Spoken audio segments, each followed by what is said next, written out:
है। एक तरफ बीजेपी के प्रत्याशी है जिनको कोई कार्यक्रमों में घुसने नहीं दे रहा, और एक तरफ मैं आपका बेटा, आपका छोटा भाई जहां कार्यक्रम में जा रहे हैं वहां से कोई निकलने नहीं दे रहा। तो पिछले कार्यक्रमों में जो आपका प्यार, आशीर्वाद, समर्थन मिला, उसकी वजह से देरी हुई। लंबा समय आपके बीच में आज नहीं लेंगे क्योंकि हुड्डा साहब के दो अभी कार्यक्रम और निर्धारित हैं।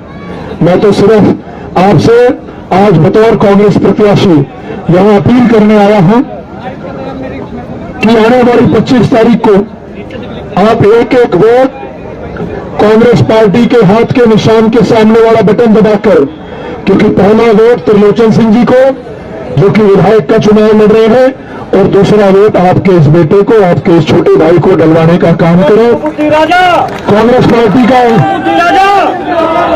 कांग्रेस पार्टी का मैनिफेस्टो और कांग्रेस की घोषणाएं आदरणीय हुड्डा साहब आपके बीच में रखेंगे। मैं तो सिर्फ आपसे एक सवाल पूछ के जाऊंगा और उसी सवाल के अंदर इस चुनाव का नतीजा छुपा हुआ है। एक सवाल आपके बीच में छोड़ के जाऊंगा, उसी सवाल के अंदर इस चुनाव का नतीजा छुपा हुआ है। 9.5 साल एक व्यक्ति प्रदेश के मुख्यमंत्री रहे और 9.5 साल आपने यहां से 2 बार विधायक बना के मनोहर लाल जी को हरियाणा की सबसे बड़ी गद्दी पर बिठाने का काम किया। आपने मान सम्मान, प्यार, आशीर्वाद में कोई कमी नहीं छोड़ी, लेकिन आपके मान सम्मान और प्यार का क्या सिला दिया? करनाल की जनता को 2 बार मुख्यमंत्री यहां से बनाने का क्या फायदा मिला? ये सवाल पूछने की जरूरत है। 9.5 साल में और कुछ किया हो ना किया हो, समाज के हर वर्ग को सड़कों पर लाकर लाठी डंडे फोड़े, गरीब आदमी को परिवार पहचान पत्र, प्रॉपर्टी आईडी और करप्शन के माध्यम से तंग करने का काम किया। सीएम सिटी के अंदर कानून व्यवस्था किस प्रकार से है किसी को बताने की जरूरत नहीं है। कहते हैं स्मार्ट सिटी के नाम पर 750 करोड़ रुपए खर्च दिया। कागजों में जरूर 750 करोड़ रुपए लगा है, लेकिन हकीकत में जमीनी स्तर पर कोई काम नहीं हुआ। तो 9.5 साल एक व्यक्ति को आपने देख लिया, 9.5 साल जिन्होंने अपने इस इलाके के लिए कोई काम नहीं किया।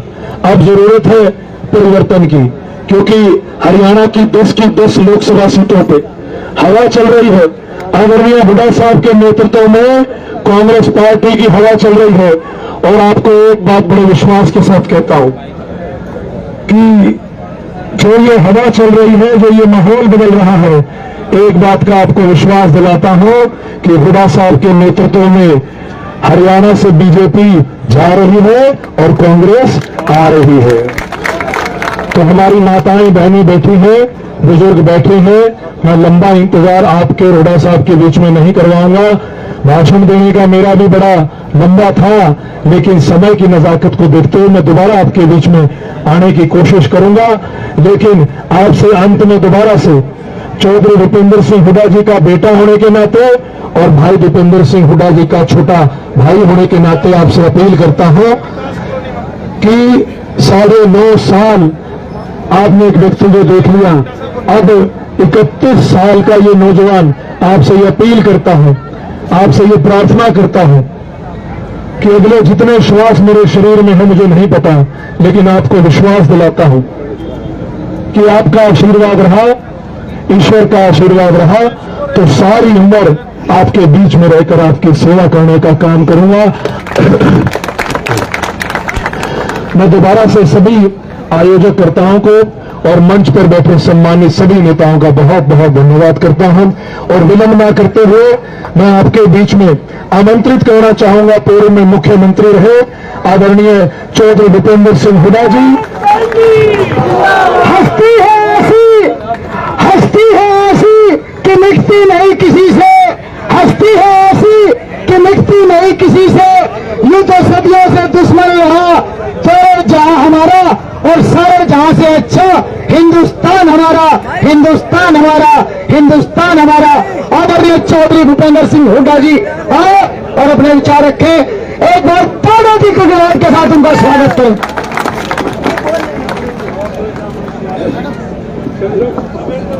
नीचे बैठ दो, नीचे। करनाल लोकसभा के हमारे प्रत्याशी हमारे बुद्धि राजा जी, देवांशु बुद्धि राजा जी, और विधानसभा के हमारे प्रत्याशी त्रिलोचन जी, और यहाँ पर उपस्थित हरियाणा विधानसभा के पूर्व अध्यक्ष अशोक अरोड़ा जी, विधायक धर्मपाल गोंदर जी, पूर्व विधायक हमारी बहन सुमिता जी, राजकुमार सैनी जी, और भाई नरेंद्र सांगवान जी, और सम्मानित मंच उपस्थित मेरे बुजुर्गों, नौजवान साथियों, मातृशक्ति। देखिए, हम यहाँ लोकसभा के लिए इकट्ठे हुए। लोकसभा के चुनाव पूरे देश में हो रहे हैं और चुनाव एनडीए और इंडिया गठबंधन के बीच में हो रहा है। एक एनडीए गठबंधन है जिसमें बीजेपी है, और एक इंडिया गठबंधन है जो कांग्रेस के उसमें हो रहा है। 26 पार्टियां हैं इंडिया गठबंधन में। तो क्यों इकट्ठी हुई ये सारी पार्टियां? एक ही मकसद है, लक्ष्य है कि जो हालात हैं देश में, बहुत सारे बयान आपने देखे होंगे, इनकी जो नीयत है ठीक नहीं है। तो इस वास्ते सारे दल इकट्ठे हुए और फैसला किया एक लक्ष्य लेके कि भारत के संविधान को बचाना है। संविधान बचेगा तो प्रजातंत्र बचेगी, प्रजातंत्र बचेगा तो आपके अधिकार बचेंगे। ये है।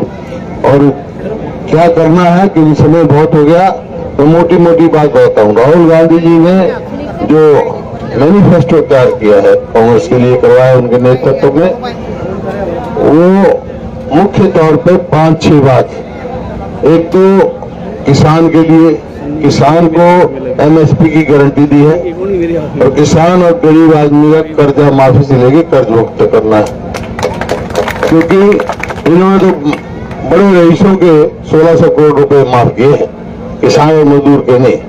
दूसरा, जो बेरोजगार है, डिप्लोमा होल्डर है, डिग्री होल्डर है, जो पढ़े लिखे बेरोजगार है, जिनको रोजगार नहीं मिलता है, उनके लिए अप्रेंटिस का प्रोवाइड करेंगे।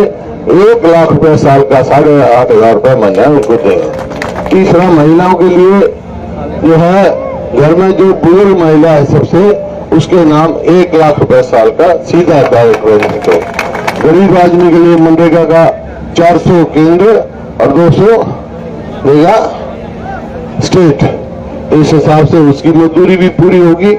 और 30 लाख केंद्र की वैकेंसी खाली है, नौकरियां खाली है। सरकार तो कहते थे, बीजेपी तो कहती 2 करोड़ हम नौकरियां देंगे, 30 लाख अब भी खाली है, दी कोई नहीं, खाली कर दी। तो राहुल जी ने कहा 1 साल के अंदर अंदर 29 लाख नौकरियों को हम भरेंगे।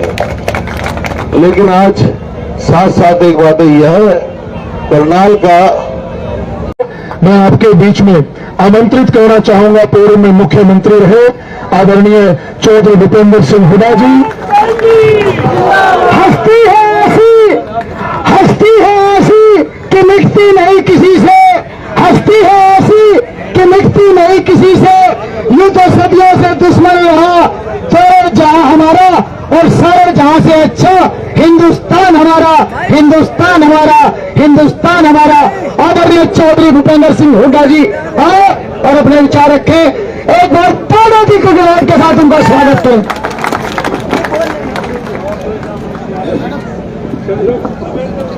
नीचे बैठ दो, नीचे। करनाल लोकसभा के हमारे प्रत्याशी हमारे बुद्धि राजा जी, देवांशु बुद्धि राजा जी, और विधानसभा के हमारे प्रत्याशी त्रिलोचन जी, और यहाँ पर उपस्थित हरियाणा विधानसभा के पूर्व अध्यक्ष अशोक अरोड़ा जी, विधायक धर्मपाल गोंदर जी, पूर्व विधायक हमारी बहन सुमिता जी, राजकुमार सैनी जी, और भाई नरेंद्र सांगवान जी, और सम्मानित मंच उपस्थित मेरे बुजुर्गों, नौजवान साथियों, मातृशक्ति। देखिए, हम यहाँ लोकसभा के लिए इकट्ठे हुए। लोकसभा के चुनाव पूरे देश में हो रहे हैं और चुनाव एनडीए और इंडिया गठबंधन के बीच में हो रहा है। एक एनडीए गठबंधन है जिसमें बीजेपी है, और एक इंडिया गठबंधन है जो कांग्रेस के उसमें हो रहा है। 26 पार्टियां हैं इंडिया गठबंधन में। भाई क्यों इकट्ठी हुई ये सारी पार्टियां? एक ही मकसद है, लक्ष्य है कि जो हालात हैं देश में, बहुत सारे बयान आपने देखे होंगे, इनकी जो नीयत है ठीक नहीं है। तो इस वास्ते सारे दल इकट्ठे हुए और फैसला किया एक लक्ष्य लेके कि भारत के संविधान को बचाना है। संविधान बचेगा तो प्रजातंत्र बचेगी, प्रजातंत्र बचेगा तो आपके अधिकार बचेंगे। ये है। और क्या करना है कि समय बहुत हो गया, तो मोटी मोटी बात बताता हूँ। राहुल गांधी जी ने जो मैनिफेस्टो तैयार किया है कांग्रेस के लिए, करवाया उनके नेतृत्व में, वो मुख्य तौर पर 5-6 बात। एक तो किसान के लिए, किसान को एमएसपी की गारंटी दी है और किसान और गरीब आदमी का कर्जा माफी से लेके कर्ज मुक्त करना है, क्योंकि इन्होंने तो बड़े रईसों के 1600 करोड़ रुपए माफ किए हैं, किसान और मजदूर के नहीं। दूसरा, जो बेरोजगार है, डिप्लोमा होल्डर है, डिग्री होल्डर है, जो पढ़े लिखे बेरोजगार है, जिनको रोजगार नहीं मिलता है, उनके लिए अप्रेंटिस का प्रोवाइड करेंगे। 1 लाख रुपए साल का, 8,500 रुपए महीना उनको देंगे। तीसरा, महिलाओं के लिए जो है, घर में जो बुजुर्ग महिला है सबसे, उसके नाम 1 लाख रुपए साल का सीधा डायरेक्ट। गरीब आदमी के लिए मनरेगा का 400 केंद्र और 200 देगा स्टेट। इस हिसाब से उसकी मजदूरी भी पूरी होगी। और 30 लाख केंद्र की वैकेंसी खाली है, नौकरियां खाली है। सरकार तो कहते थे, बीजेपी तो कहती 2 करोड़ हम नौकरियां देंगे, 30 लाख अब भी खाली है, दी कोई नहीं, खाली कर दी। तो राहुल जी ने कहा 1 साल के अंदर अंदर उन 30 लाख नौकरियों को हम भरेंगे। लेकिन आज साथ साथ एक बात यह है, करनाल का जो लोकसभा का चुनाव है और असेंबली का चुनाव है, तो सारे देश की नजर इसी में टिकी हुई है, टकटकी लगाए हुए हैं। ये नतीजा करेगा। देखो, और जगह तो मैं घूम आया सारा, वहां तो 36 बरादरी ने मन बना लिया कि आने वाली हरियाणा में सरकार कांग्रेस पार्टी की होगी। क्यों? क्योंकि जो मेरा प्रदेश, आपका प्रदेश 2014 में प्रति व्यक्ति आय में, प्रति व्यक्ति निवेश में, नौकरी देने में, कानून व्यवस्था में और खेल और खिलाड़ियों में नंबर 1 था प्रदेश हमारा। आज किस चीज में एक है भाई? बेरोजगारी में, महंगाई में, अपराध में। इस वास्ते सब 36 बरादरी इस मौजूदा सरकार से उब चुके। तो ये मैंने हर जगह सवाल पूछा, आपसे भी पूछूंगा, वो जवाब आगे बता दूंगा जो आप कहोगे। मैं आपसे पूछना चाहता हूं कि हरियाणा में कौन सी पार्टी की सरकार बनाना चाहते हो आप? ये देख लो, इसी वास्ते कोई बात नहीं, इसी वास्ते। लेकिन कांग्रेस पार्टी की सरकार कब बनेगी? कांग्रेस पार्टी का हरियाणा सरकार बनेगी जब हमारे बुद्धि राजा जी को लाखों वोट से जिता के भेजोगे और इधर से त्रिलोचन सिंह जी को यहाँ से जिता के भेजोगे। अब सवाल आता है आपसे पूछेंगे भाई ठीक है, एमपी बना दिया आपने, कांग्रेस की सरकार भी बन जाएगी, तो कांग्रेस की सरकार क्या करेगी बनने के बाद? इनने तो कुछ नहीं किया 10 साल। मैं देख रहा हूँ करनाल में क्या किया, जहाँ का चीफ मिनिस्टर हो वहां क्या किया। लेकिन आपसे पूछे कांग्रेस क्या करेगी, 5-6 मोटे मोटे फैसले बताता हूँ आपको। कांग्रेस की सरकार आएगी हरियाणा में तो पहला काम हम करेंगे, अपने बुजुर्गों की पेंशन 6,000 रुपये महीना करेंगे और 300 यूनिट जो है बिजली की गरीब आदमी के लिए माफ करें, 300 यूनिट फ्री करेंगे।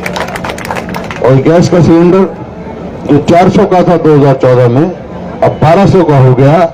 हमारी सरकार आएगी तो 500 रुपए का गैस करते। इसी प्रकार से जो इन्होंने युवाओं को नौकरी नहीं दी, भ्रष्टाचार का अड्डा बना दिया कौशल रोजगार निगम से, कच्ची नौकरी देते, ना रिजर्वेशन है ना उसकी पेंशन है। तो 2 लाख जगह खाली है हरियाणा की, तो हम 2 लाख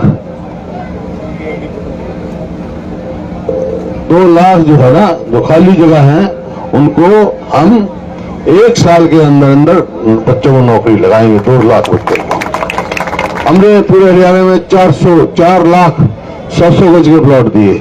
मैं सब पूछ के आया हूँ, यहाँ भी कोई ना कोई गांव के बैठे हुए कहीं दिया, किसी गांव में एक भी नहीं दिया। तो वो फिर हम शुरू करेंगे गरीब आदमी के लिए 100 गज के प्लॉट भी देंगे, साथ 2 कमरों का मकान भी बना के देंगे, ताकि गरीब आदमी, इन्हें तो तमाशा बना रखा है, कहीं प्रॉपर्टी आईडी, कहीं परिवार पहचान पत्र मतलब परमानेंट परेशानी पत्र, कहीं मेरी फसल मेरा ब्यौरा, इन सबसे पीछे आपका छुटकारा कर दूं। उलझा रखे लोग, प्रॉपर्टी आईडी में कितना भ्रष्टाचार करता है आप सब समझते हैं, कभी देखना आप जाओगे तो ये सब आएगा, कभी आएगा जब आप जो है यहाँ से आपका मौका है।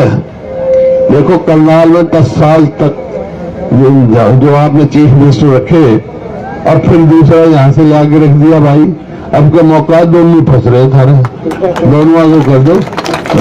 कांग्रेस की सरकार जो तुमने बात कही ना, एक बात मेरी मान लो, तुम इन दोनों को भारी बहुमत से जिता दो, और एक बात मैं तुम्हारी मान लूंगा, तुम इनको जिता के भेज दो, मैं दावे के साथ कहता हूँ उसी दिन कांग्रेस की सरकार बना दूंगा। बहुत बहुत